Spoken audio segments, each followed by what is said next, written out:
Assalamualaikum warahmatullahi wabarakatuh. Berjumpa kembali dengan saya Kanjajian di sini.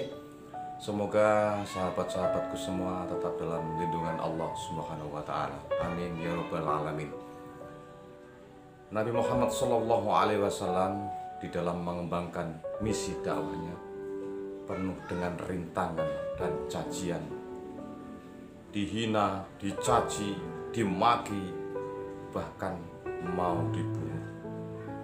Tapi Rasulullah Shallallahu Alaihi Wasallam tetap bersikap lembut, arif dan bijaksana. Ketika dia dihina sampai dilempari batu, beliau apa yang dia sampaikan?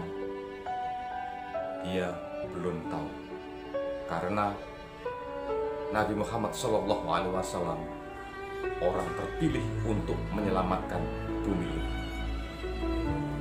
Begitu juga para nabi-nabi yang lain, seperti Nabi Musa, penuh rintangan, hinaan, cacian. Akan tetapi Allah Subhanahu wa taala masih tetap melindungi beliau. Nabi Nuh juga sama, Nabi Isa juga sama. Semua tidak ada yang berjalan lurus di dalam mengembangkan misi dakwah beliau-beliau. Akan tetapi selalu berakhir dengan kemenangan, selalu berakhir dengan kebahagiaan. Hal semacam ini akankah terjadi kepada beliau Habib Rizik? Karena Habib Rizik merasa dihina, merasa dicaci, dan merasa difitnah. Kalau memang ini terjadi pada Habib Rizik, berarti kita semua harus berhati-hati. Akan tetapi saya yakin, jikalau memang Habib Rizik itu benar, maka akan mendapatkan perlindungan dari Allah Subhanahu wa taala. Mau dihina, mau dihukum, mau dicaci, kalau memang Habib Rizik itu orang terpilih di dalam mengembangkan kebenaran dalam dunia ini, terutama di bumi Indonesia, pasti akan terselamatkan. Ini simak penjelasan beliau. Tuan Guru, ini banyak orang yang bicara begini, bicara begitu tentang Anda. Ini banyak orang yang menjelekkan Anda. Ini banyak orang yang bersuara miring tentang Anda. Nah, bagaimana menurut Anda? Ini pertanyaan sang murid kepada Imam Syafi'i. Kemudian apa kata Imam Syafi'i, saudara?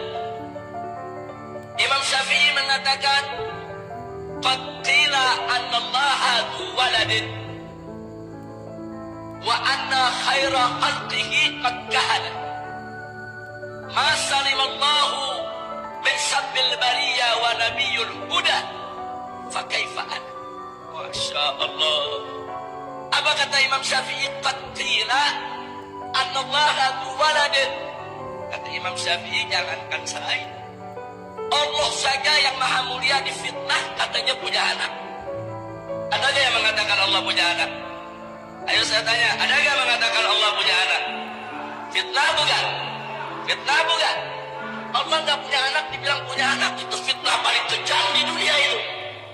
Itu fitnah paling dahsyat, saudara.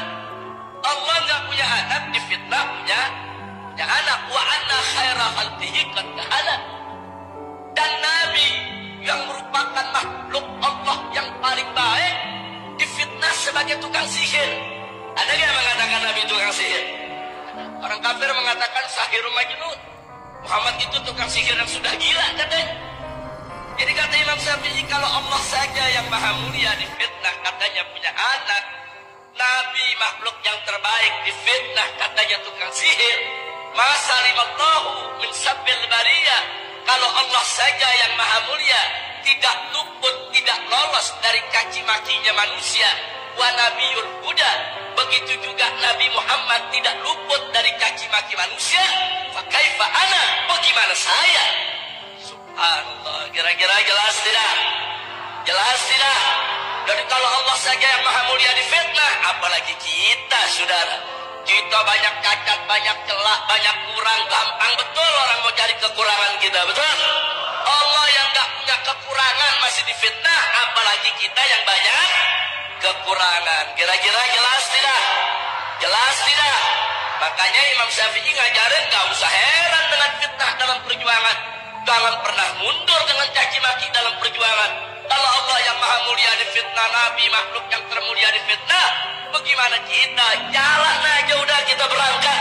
Terus sampaikan yang hak, walau kana murrah, walaupun pahit rasanya. Insya. Nah, kira-kira jelas tidak? Jadi pengajian di Atoba berhenti apa jalan terus? Nah, berhenti atau jalan terus?